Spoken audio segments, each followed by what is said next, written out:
Good evening all of you. मैं Mithilesh ma'am, आपका हमारे यूट्यूब चैनल पर स्वागत है। आज हम बात करेंगे एलिमेंट ऑफ योगा के दूसरे तत्व की, जो है हमारा नियम। एलिमेंट ऑफ योगा में मैंने आपको यम बता दिया था कि यम क्या होता है और यम के जो तत्व हैं वो कितने प्रकार के थे हमारे। अहिंसा था, सत्य था, अस्तेय था, ब्रह्मचर्य, अपरिग्रह।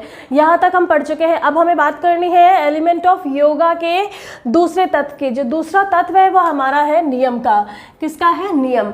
सबसे पहले हमें जानना है कि नियम क्या होता है। नियम का अर्थ होता है internal purification of body and mind, यानी कि हमारे जो शरीर के हमारे शरीर का, हमारे मस्तिष्क का आंतरिक और बाहरी सफाई करना ही हमारा नियम कहलाता है। एक बार फिर से सुनिए, internal purification of body and mind. अब नियम के भी हमारे 5 तत्व हैं। जो है आपका तप, पहला है आपका तप, फिर है आपका शौच, फिर है आपका संतोष, फिर है आपका स्वाध्याय और फिर है आपका ईश्वर प्राणिधान। अब हम बात करेंगे तप की। अगर यहीं पर एक पहला क्वेश्चन ये भी बनता है कि नियम का प्रथम तत्व क्या है? ऑप्शन रहेगा आपका तप, शौच, संतोष, स्वाध्याय, इनमें से कौन सा? तो आपका सबसे पहला नियम का जो प्रथम तत्व है वो है आपका क्या है? तप। क्या है आपका? तप है। पहला क्वेश्चन तो ये बन गया। बाकी ये कितने प्रकार होते हैं? इसके 5 है। ठीक। अब तप क्या होता है? तप का अर्थ होता है हार्ड वर्क। क्या होता है? Hard work. तप का जो पहला तत्व है तप का जो अर्थ होता है वो होता है हार्ड वर्क, यानी कि कठिन परिश्रम। अब कठिन परिश्रम से हमारा क्या तात्पर्य हुआ? कठिन परिश्रम का अर्थ ये हुआ कि अपने लक्ष्य की ओर निरंतर अग्रसर आगे बढ़ना, ये हमारा तप कहलाता है। जैसे कि सर्दी, गर्मी, बरसात, भूख, प्यास, इन सभी बाधाओं को पार करके हम अपने लक्ष्य की ओर बढ़ते हैं, तो हम अपने शरीर से एक साधना कराते हैं, वही हमारा तप कहलाता है। तो हार्ड वर्क करना ही आपका क्या है? आपका तप है। आपका तप है। हार्ड वर्क आपका तप कहलाएगा एक शब्द में। अब दूसरा है आपका शौच। क्या है? शौच। दूसरा है आपका शौच जो है आपका प्यूरिफिकेशन, यानी कि आपका शुद्धिकरण या फिर शुद्धता।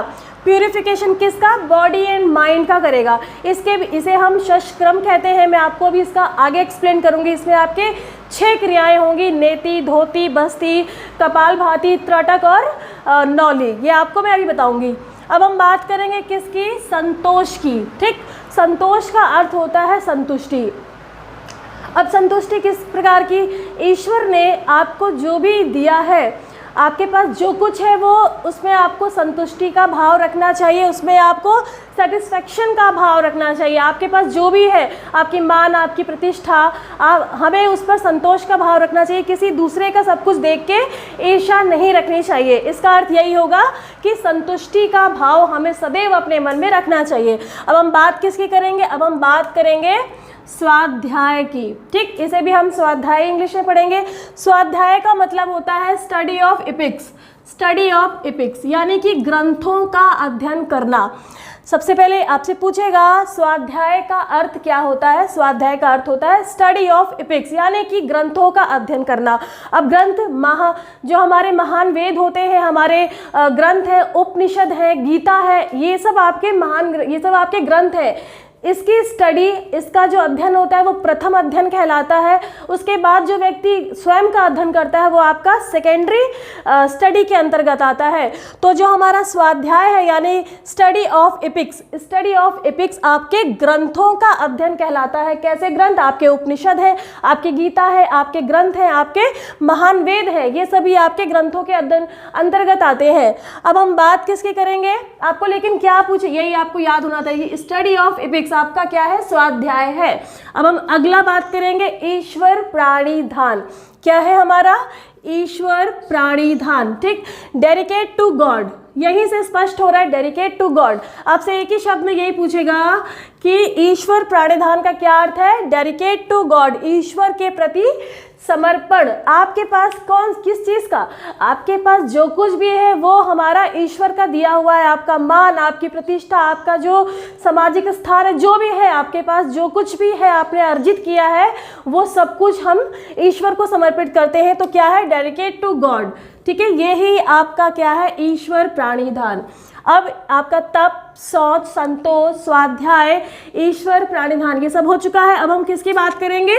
शौच की, क्योंकि शौच में मैंने आपको बोला कि 6 क्रियाएं हैं जिसे हम षष्क्रम भी कहते हैं। अब आपका जो शौच है, सबसे पहले जान लीजिए क्या क्या चीज़ें आपकी, कौन कौन सी क्रियाएं, क्या क्या चीज़ें इसमें आएंगी। पहला है आपका नेति, फिर है आपका धोती, फिर है आपका बस्ती, फिर है आपका कपाल भाती, और फिर है आपका त्राटक, और उसके बाद है आपकी क्या, नौली है।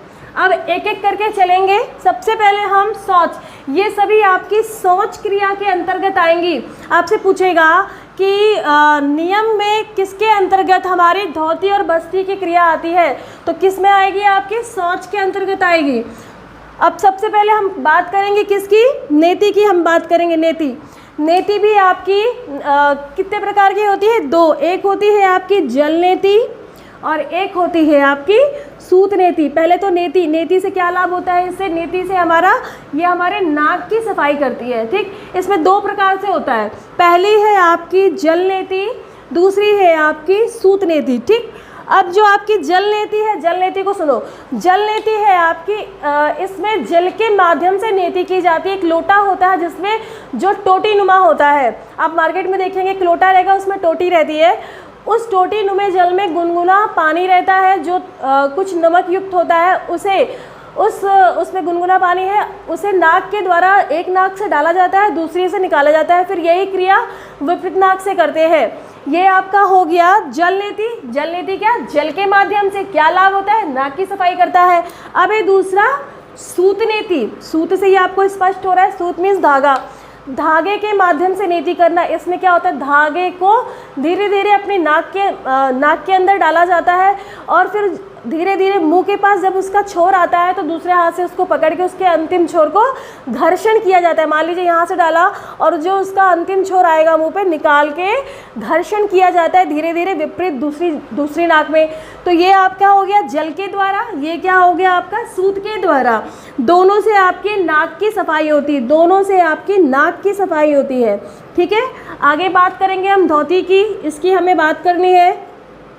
धोती में क्या होता है? इसमें भी कपड़ा जो होता है मुलायम कपड़ा होता है, जिसे धीरे धीरे मुंह के माध्यम से निगला जाता है। धीरे धीरे निगल रहे हैं, अब एकदम से पूरी वो पट्टी होती है, पट्टी खाएंगे नहीं, धीरे धीरे निकलेंगे। जब उसका लास्ट का छोर बचेगा, लास्ट उसको पकड़े रहते हैं, फिर उसी को अंतिम छोर को फिर से धीरे धीरे निकाला जाता है, पूरी निकाल लेते हैं।